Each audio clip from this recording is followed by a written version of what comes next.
Welcome back. Since October 7th, over 600 brave IDF soldiers have given their lives to defend Israel from the evil forces of Hamas and Hezbollah. Their families are devastated, their wives are now widows, and their children are orphans. Think of Hadass Lowenstern, who's been on this show, whose husband Elisha was killed in battle, leaving her to raise their 6 children under the age of 13, including a baby, all alone. Or Neora Swede, whose husband Bechor died while heroically fighting terrorists with his bare hands near Gaza. Neora must now raise their 3 beautiful young daughters on her own. These IDF widows have lost everything. As they grieve for their husbands, they're also scrambling to make ends meet without their family's main provider. We cannot abandon them. Their husbands died to protect Israel and the free world from terror. Now we must protect their families who sacrifice so much. Every dollar raised pays for critical expenses like food, utilities, and clothing. Please give generously at idfwidows.com for the heroic widows and orphans of the fallen soldiers of the IDF. That's idfwidows.com. Welcome back. I'm here at the National Conservatism Conference in Washington, D.C., NatCon 2024, and it's given me the wonderful opportunity to meet in person, in the flesh, many of the leading public intellectuals, influencers, experts in the conservative space. And one of those that I've been following for a long time is David Reaboi. David Reaboi is a policy expert. He's been working in the public policy space, in the geopolitical analysis space for a long time. You've got to follow him on social media. And I'm honored to be with him here today. David. Great to be with you. Thank you for joining Eyes on Israel. So you've been around the block. You've seen a lot of changes happen in American policy towards the Middle East, and you've been watching it closely for a long time. We were told for decades that there's no way that Israel could ever achieve any peace accommodation with Arab countries without solving the Palestinian issue. We were told that if the embassy got moved, there would be World War III and there'd be, mass riots and wars across the Middle East. Donald Trump came into power and he turned everything upside down. He defied all of that conventional wisdom, and we saw that peace, in fact, started breaking out across the Middle East. But both before Trump and after Trump, we see this pivot towards Iran. Obama pivoted towards Iran. Biden, after Trump left office, pivoted back towards Iran. And it's so clear that Trump's policies work better. What was broken about that old paradigm? What was wrong about that old thinking, putting the Palestinian issue at the center of the Middle East? Yeah, I mean, where to begin with that? It's a tough question because it was all consuming, and it was wrong, and it was conventional wisdom for many decades, as you know.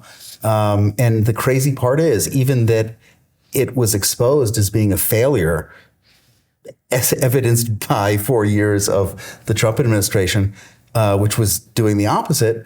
It's still the conventional wisdom, which is completely mind-boggling, and I think that explains what the appeal always was, which is that it was always ideological fantasy and nothing else.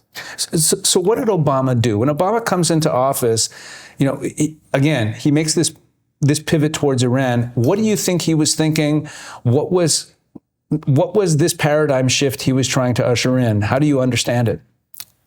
So it's actually a tricky one because you have to reverse engineer it, and you have to look at what he's doing as opposed to what he says he's doing.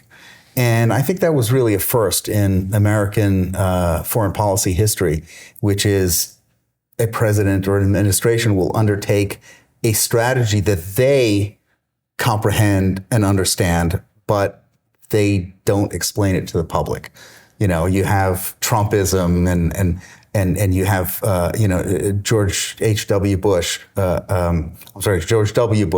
had his particular freedom agenda, and Reagan had a very public agenda, and they explained it, and this was something that was knowable because why? We live in a democracy, and we need or we should have public buy-in over the general view of how our leaders understand foreign policy and America's place in the world.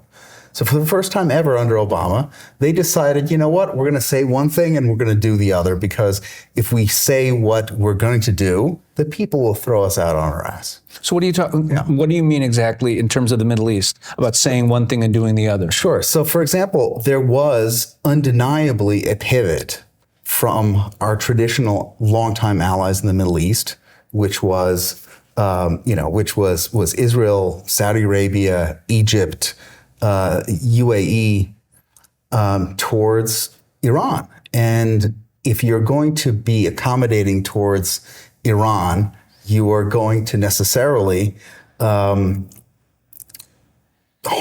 the interests of our allies, who are Iran's enemies.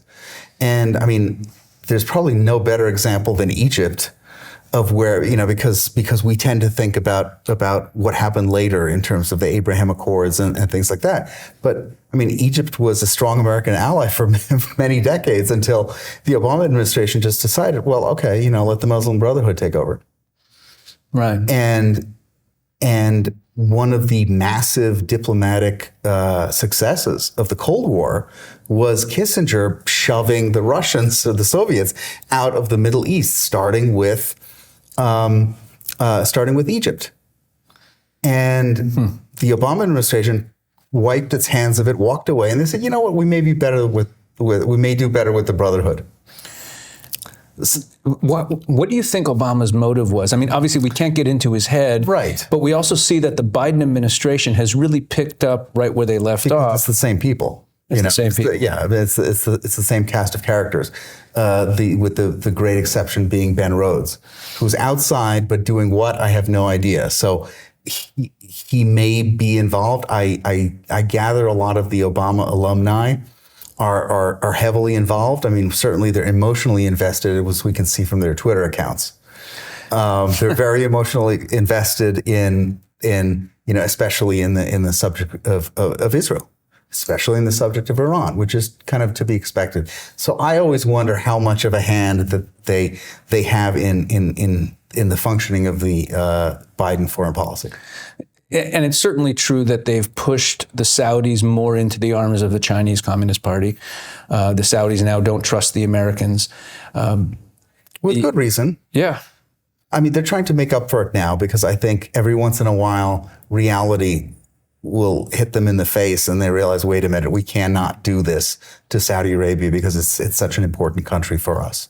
So right now, where Iranian proxies in Iraq are attacking American forces, which most Americans don't realize they're still American forces in Iraq, and the Shia the Hezbollah Iraq branch, which is part of Iran, has been hostile to them, and I know that they're gearing up for a conflict there. They're already, just last week there was a report came out that the Shia militias, the Hezbollah Iraq, has already said that if things escalate, or when things escalate between Israel and Hezbollah, they intend to target American interests in the Middle East. You have that going on.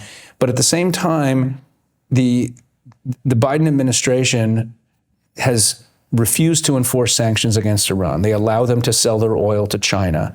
And they clearly are harming their relationship with, like you said, with the Gulf states, with the Saudis. And one has to wonder, how do they understand what sound American defense and security policy is overseas? How do they, again, I can't even imagine thinking the way they think, but why do they think that they're somehow helping American interests? Or do you suspect that they don't even care if they're helping American interests? No, I mean, of course, I think that they believe that they're advancing American interests. It's that the way they define those interests is crackpot and crazy and full of nonsense abstractions.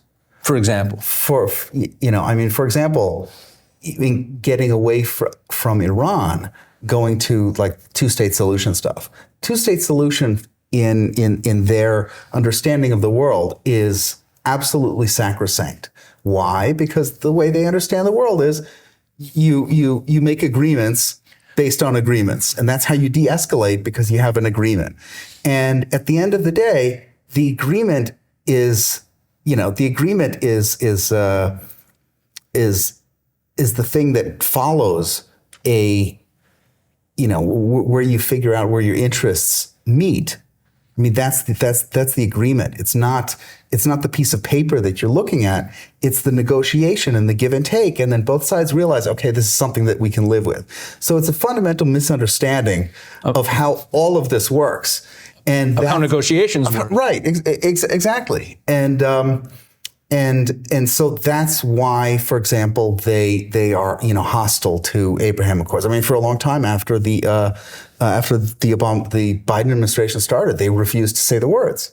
Yeah, because they don't want it, and it doesn't make sense to them. Their obsession with the Palestinian state is a complete and total abstraction.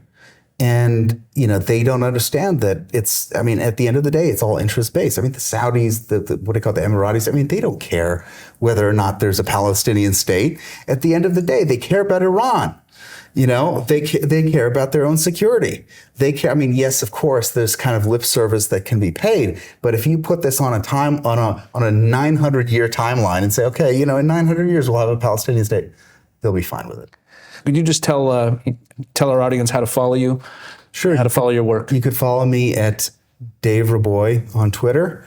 I have my website. It's at the same place. If you Google, you'll find it all. All right. Thank you very much for joining Eyes on Israel. Great. We'll be right back.